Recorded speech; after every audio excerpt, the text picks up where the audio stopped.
Father!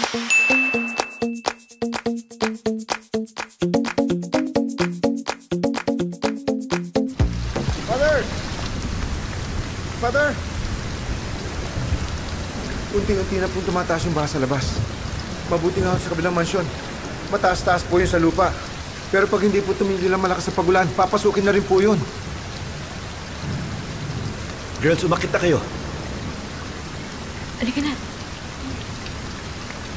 Megan, alam mo ang OA mo.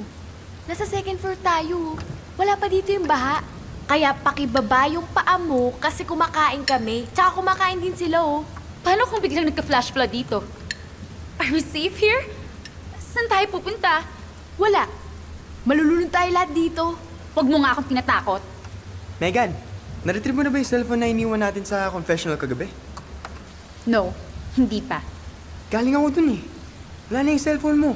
Eh, sino kukuha nun yung black lady? Bakit? Bakit kailangan kayong mag-iwan ng cellphone sa kumpisalan? Manang wala. Anong wala? Eh, di ba gusto niyo marinig yung boses ng Black Lady? At bakit kailangang malaman nyo yon? Bakit kailangan gambalain ninyo ang mga espiritu? May dahilan. Kaya dapat hindi nagkukross ang mundo natin at ang mundo ng mga espiritu. Huwag ninyong hingi na makita sila. Magsisisi kayo.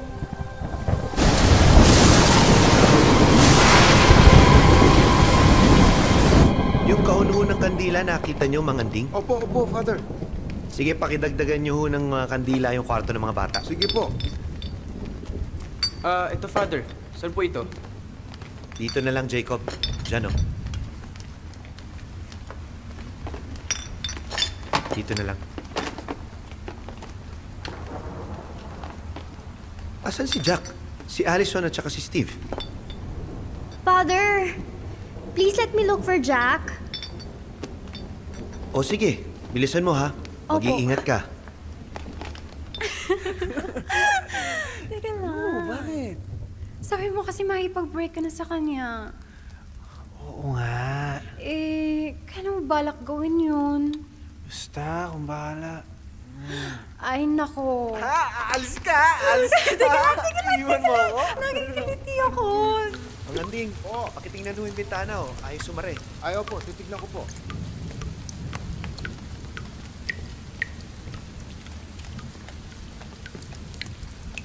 Ano nangyari? Tumutulo, Father. Sa taas? O, itabi nyo. Oh, eto pa.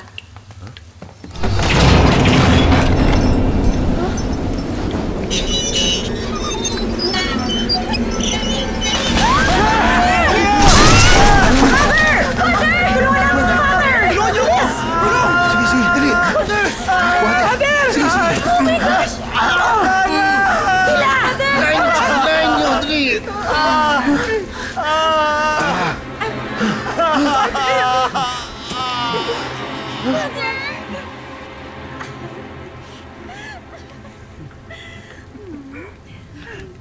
Ang kakapal ng mukha nyo!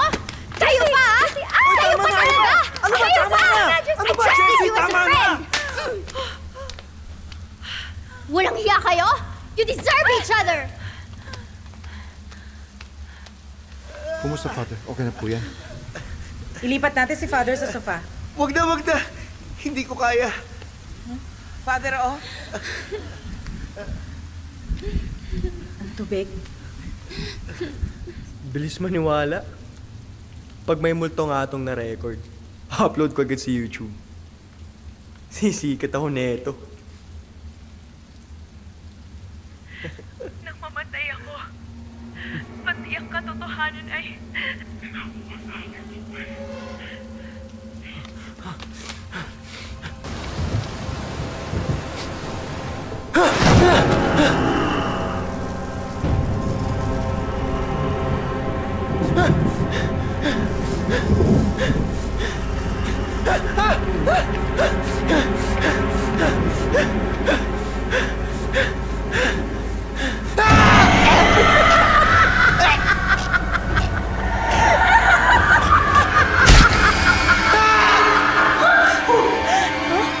Para si Steve yata yun eh. Oh, puntahan nyo. Tingnan nyo kung ano nangyari. Jessie, please! I'm sorry! Jessie! Jessie! Jessie! Oh my God! Steve! Steve! Steve! Steve! Steve! Steve! Steve! Kailangan natin makaisip ng paraan para makahingi ng tulong. Pero Father, kailangan tumigil muna itong malakas na pagulan bago tayo makahingi ng tulong. Tama na yan. Ang magagawa na lang natin para kay Steve ngayon ay ipagdasal siya. Dito naman na kay Grace. Boys, buhatin niyo na siya. Sino namang gagawa nito kay Steve? What if may nakapasok na magdanakaw dito? Talaga? Kinuha niya lang yung dila ni Steve? Yun lang ang ginawa niya dito? Di ko alam. I'm just trying to make sense of what's happening. Wala na ba talaga way para makalis dito? Kahit tumigil na ang ulan, baha pa rin sa daan. Wala tayong mapupuntahan. Hindi pa rin tayo makakaalis dito. Alam nyo, hindi ordinaryong taong gumawa nito eh. Tumawag na kayo ng pulis. Kailangan na rin natin ipaalam sa magulang ni Steve ang nangyari sa kanya. Father, paano?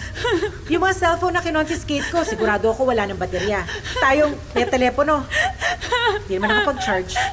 Ayoko na dito. Gusto ko na umalis. Megan?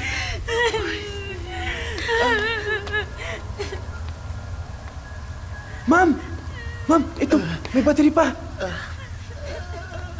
Ako na lang ang tatawag. Sige, dito muna kayo ha. Maghanap lang ako ng signal. Ma'am, samahan ka na po namin. Ma'am, pwede po ba makitext? Baka po kasi nag-aalala na yung mama ko eh.